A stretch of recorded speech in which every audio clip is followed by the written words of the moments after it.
Ces messages que je me propose aujourd'hui de publier, de vous transmettre, ont été donnés lors de conférences par frère Baxing en France en 1977 et par de nombreux enregistrements et audios. Je vais vous les communiquer. Ainsi, une fois partagées, sachez que ces paroles, qui sont toujours actuelles au XXIe siècle, dans ce siècle que nous vivons, vont produire ces effets en vous et atteindre le but divin, à savoir l'édification de l'Église vivante du Seigneur en beaucoup de lieux. Ces messages vont vous édifier comme ils l'ont fait pour moi. Je vous transmets tout simplement cette vie nouvelle que j'ai reçue. Bien sûr, par la substance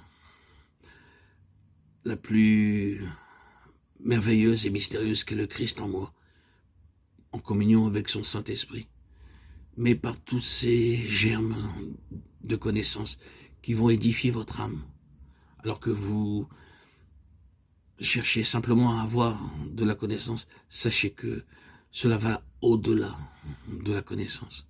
Ces messages parlent à votre esprit. Ils vous permettent d'édifier votre esprit. Et vous verrez au bout de quelques heures d'écoute le résultat. Ainsi en est-il de ma parole qui sort de ma bouche et ne retourne point à moi sans effet, sans avoir exécuté ma volonté et accompli mes desseins. Ésaïe 55, 11. Tout le peuple se faisant baptiser, Jésus fut aussi baptisé, et pendant qu'il priait, le ciel s'ouvrit. Luc 3, 21. Dans le dernier fragment de ce verset, il nous est dit que le ciel fut ouvert pendant que le Seigneur Jésus priait. Le Seigneur Jésus n'a jamais commencé son ministère public par des miracles. Il n'a pas non plus commencé son ministère par des sermons. Il le commença par la prière. Nous savons qu'en ce jour-là, personne encore ne le connaissait.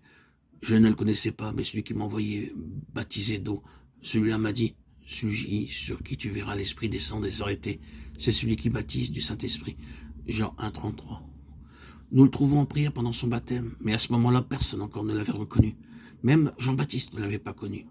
Ainsi, comme une figure parfaitement inconnue, il vint parmi la multitude pour se faire baptiser. Et il nous a dit que 3 choses se produisirent tandis qu'il était en prière.